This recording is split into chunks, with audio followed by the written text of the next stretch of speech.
कि गहना जलला भसुराटी बाड़ी में भूल के गहना जलला भसुराटी बाड़ी में मूल के गहना जलला हो भसुराटी बाड़ी में भूल के गहना जलला भसुराटी बाड़ी में मूल के खोल के देखा बना गाड़ी दे हम चून के खोल के देखा बना था गाड़ी दे हम चुन के खोल के देखा बना गाड़ी दे हम चून के खोल के देखा बना तो गाड़ी दे हम चुन के गाड़ी देबो चून के पहिन के लेबो गिन के गाड़ी दे बचुना के बहरिया ले मोहिन के गाड़ी देबो चून के मैया के लेबो गिन के गाड़ी दे बचुन के मैया ले मोहिन के भैंसुर जी अब खोल के देखा बना गाड़ी दे हम दिखे खोल के देखावा नाता गाड़ी दे हम खोल के देखा खोल के देखावा नाता गाड़ी दे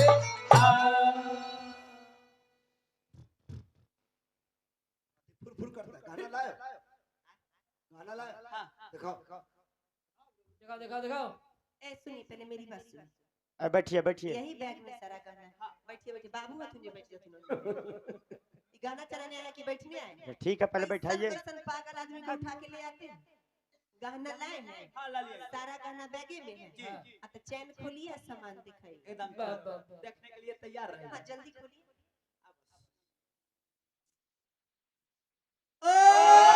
अरे कोई जो पागल है कि तू सब पागल है तो तनको दिमाग में काम नहीं करता देखिए कैसे चिया रहे ए दिमाग ही नहीं है इसके रे पगला रे अरे अगला खोलो अगला अरे वो वाला नहीं यार सब बुढ़वा खत ए पागल ए वो वाला नहीं वो वाला खोलिए ना अरे नहीं नहीं रे वो नहीं अरे वो वाला ए नहीं ए अरे इसको साइड करो ए हटाइए दिमाग काम नहीं करता बेहुदा ना सामान देख दिमाग काम करता कि नहीं अच्छा बाबा जी अच्छा हमरा दिमाग ना काम करे तो तोहरा दिमाग से चलो है तो चैन खोलने के लिए तो कथी दिखा रहा है को में काय बचन ए तो आप अरे तोरी बोल अरे संकल है काय बचन अच्छा बाबा जी पहले मेरी बात सुन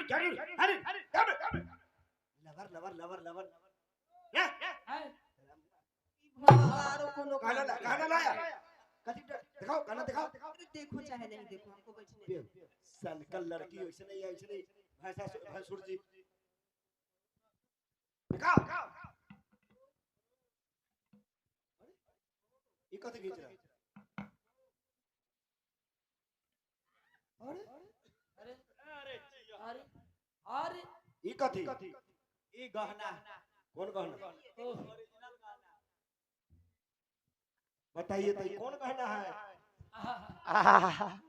ये ना करते हैं छूने का मन अरे ठीक से धरिए छू जाएगा इतना कथी ई मनटीका है इतना को ऐसे लम्हर खोज ले बाकी दुकान बंद तो कैसे पहनाया जाएगा सूत के ए सूट के बेहुदा तरीका क्या है पहनने का अरे शादी ब्याह में इतना पर पहनिए छठी सतैसा में में बटन है टिकी अपने से छोट हो जाएगा वाह हरवाई ना अपने के शादी में इतना को मंगटी का छोट कीजिए था देखिए अय्या अय्या अय्या अय्या टुलुर ए बाबा जी के मुंह में ठेल दीजिएगा का हैं?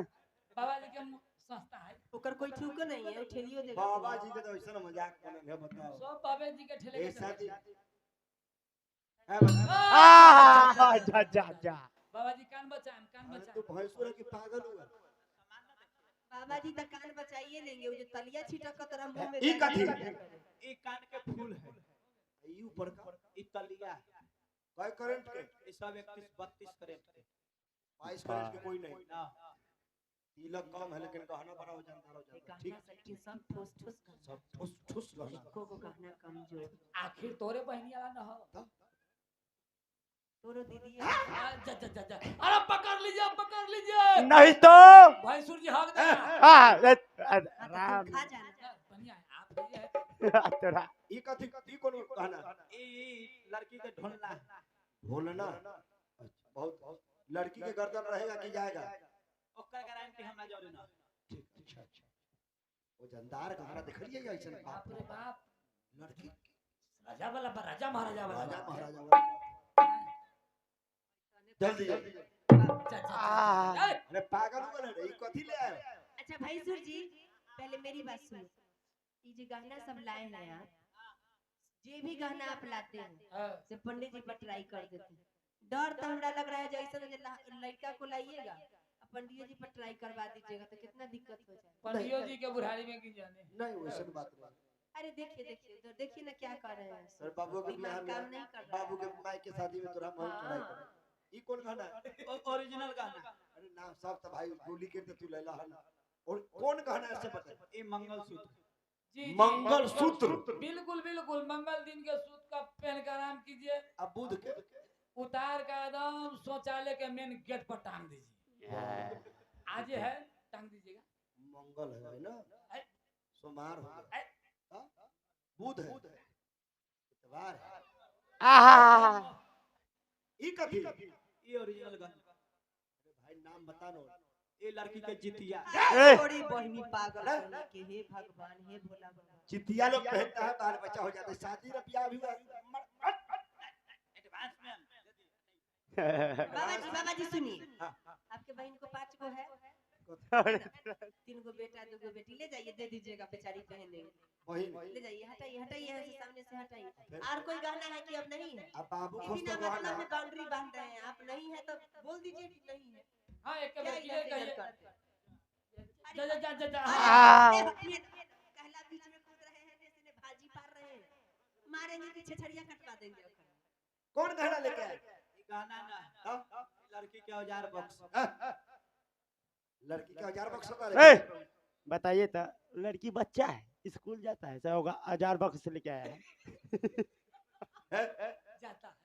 जैसे ने बैनर हुए है दूसरे बोला चाहिए अरे ये 1000 बक्स नहीं है लड़की की श्रृंगार बॉक्स है अरे हटाइए हटाइए उधर साइड में रखिए। वाई अरे ए। हटाइए हटो ले जाइए दीजिएगा, मैं को यही में अपन दुपलिया के मारी रखेंगे। अब गहना होना चलो। काजल उजल रखेंगे। वही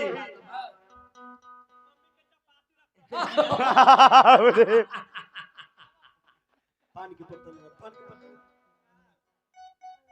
पान के पत्ता दे दिया या मिल नहीं था पान के पत्ता।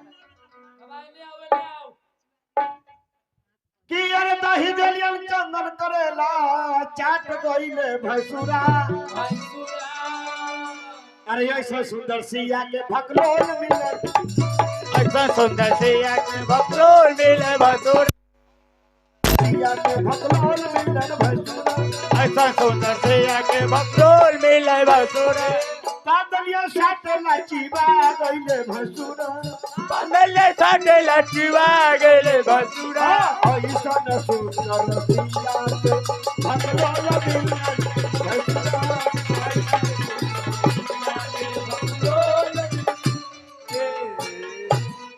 लड़की के कहना कहला के बाद दुल्हा रामचंद्र भाई के मरबा में बुलावा होता होता कि चल